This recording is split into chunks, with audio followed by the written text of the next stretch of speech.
Dans cette vidéo, on va s'intéresser à la correction de la feuille de révision 1. Donc on va traiter de tout ce qui est taux d'augmentation, des choses de ce genre-là.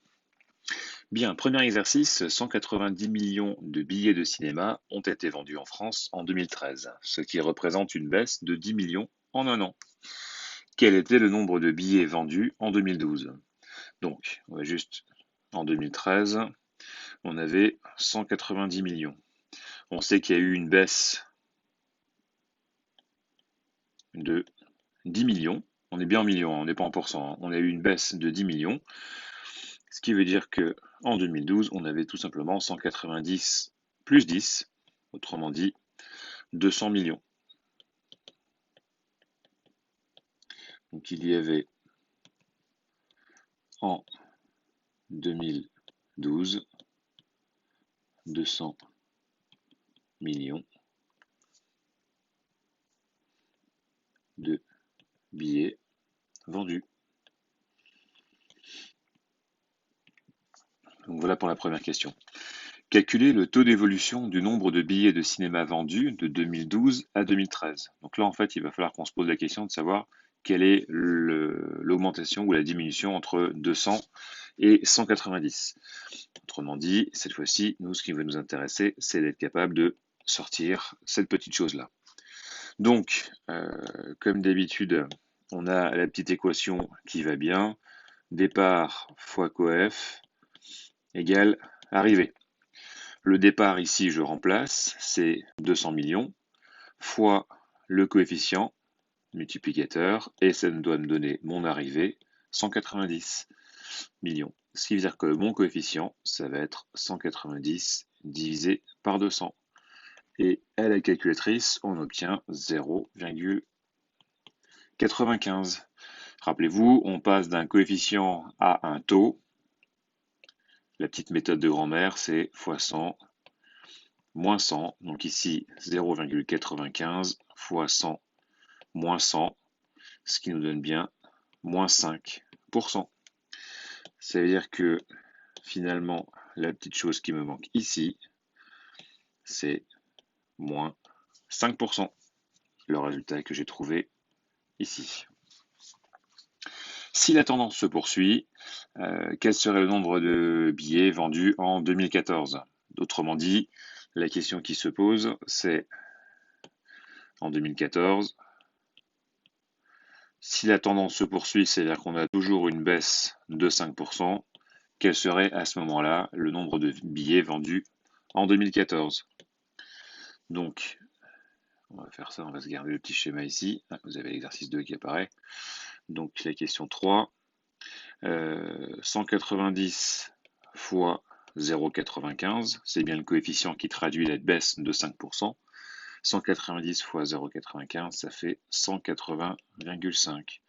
Donc, en 2014, bien évidemment, si la tendance se poursuit, alors on va le mettre au conditionnel, hein, il devrait y avoir 180,5 millions de billets vendus. Et voilà pour ce premier exercice. On passe au deuxième exercice. Le salaire mensuel d'une personne était de 1650 au 1er janvier de l'année passée. Je prends juste des petites notes, 1650. Et ce salaire est passé à 1716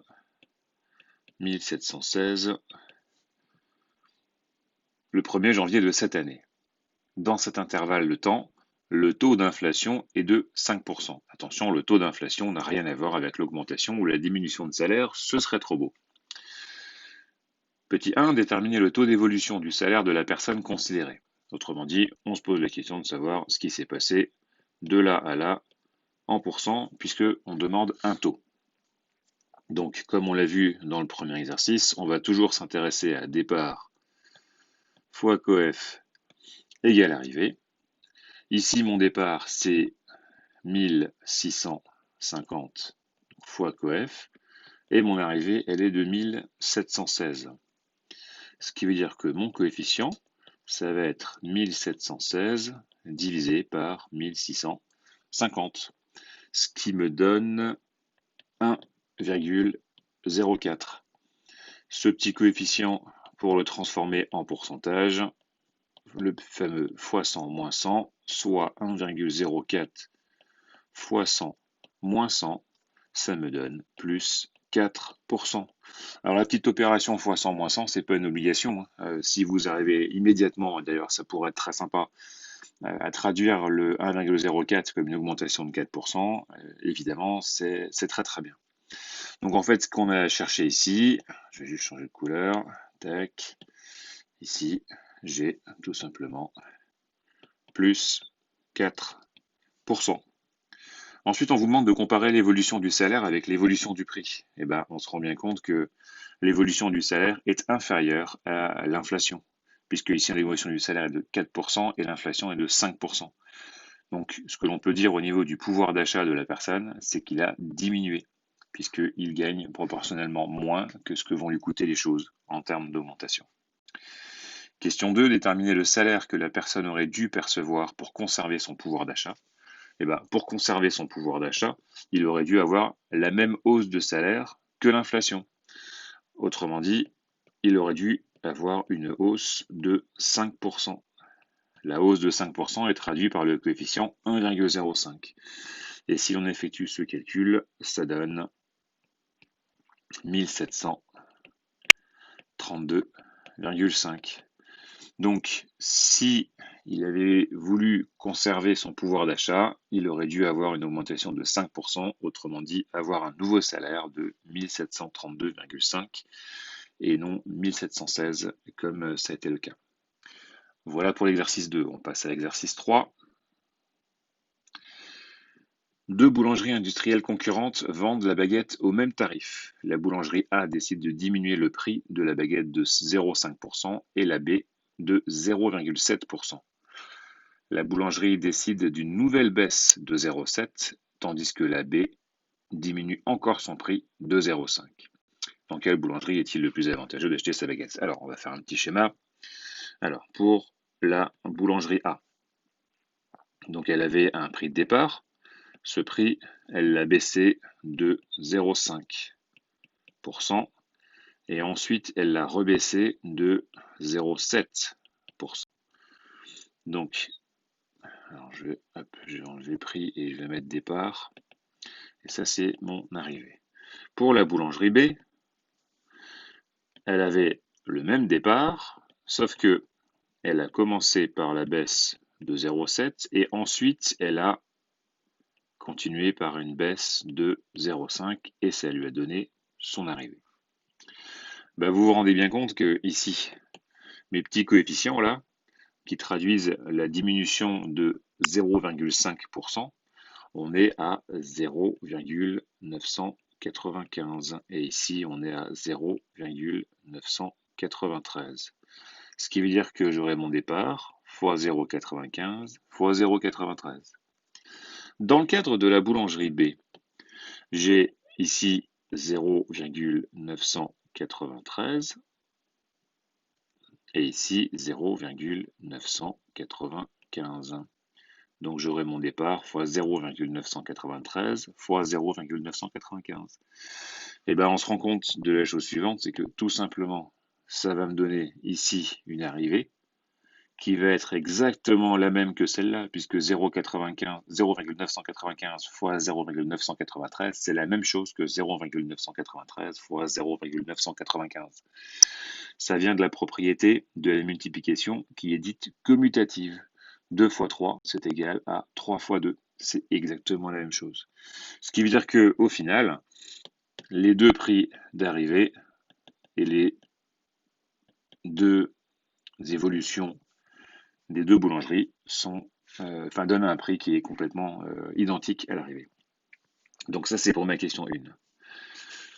Donc, dans quelle boulangerie est-il plus avantageux d'acheter sa baguette, sachant que les deux prix de départ étaient les mêmes, les deux prix d'arrivée sont exactement les mêmes, donc cela n'a aucune importance. Au niveau du prix, bien évidemment, peut-être que le goût est différent. Question 2. Même question, si la boulangerie A baisse successivement son prix de 1% puis de 2%, alors que la B baisse de 0,5 et de 2,5. Alors je vais faire la même chose.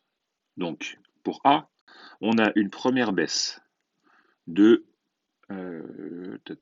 c'est caché où 1%. Donc moins 1%. Et ensuite, elle a baissé de 2%, moins 2%. Et la B, elle a commencé par une baisse de 0,5 et elle a enchaîné par une baisse de moins 2,5. Je vais m'intéresser aux coefficients. Donc ici, je suis à 0,99 et là, je suis à 0,98. C'est toujours 100 moins 1 sur 100 et 100 moins 2, le tout sur 100. En dessous, je vais être à 0,995, 100 moins 0,5, le tout divisé par 100, et à 0,975, 100 moins 2,5 sur 100. Lorsque l'on effectue le premier calcul en vert, autrement dit 0,99 fois 0,98, ça me donne un coefficient multiplicateur de 0,9702. Lorsque je transforme ce coefficient en taux, avec ma petite formule de mamie fois 100 moins 100, ça me donne une diminution de 2,98%. Ça, c'est pour la boulangerie A. Maintenant, si je m'intéresse à la boulangerie B, si je multiplie mes deux coefficients, puisque ce sont deux évolutions successives, autrement dit 0,995 fois 0,975, j'obtiens un coefficient de 0, alors je vais en mettre un tout petit peu plus, 0,125. Mais bon, même au quatrième chiffre après la virgule, on voit déjà la différence. Ce qui fait, en multipliant par 100, moins 100, moins 2,98, 75%. Oups.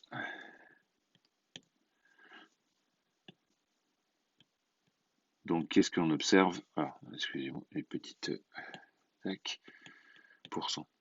Donc, en fait, ce qui est bien plus intéressant, c'est d'aller chercher la B, puisqu'on a une baisse qui est plus importante. Alors, vous allez me dire, c'est tout relatif, on est à 0,0075 d'écart, mais en tout cas, la baisse est un peu plus importante que la baisse qui a été réalisée dans la boulangerie A. Et voilà ce qui termine la correction de la fiche de révision numéro 1.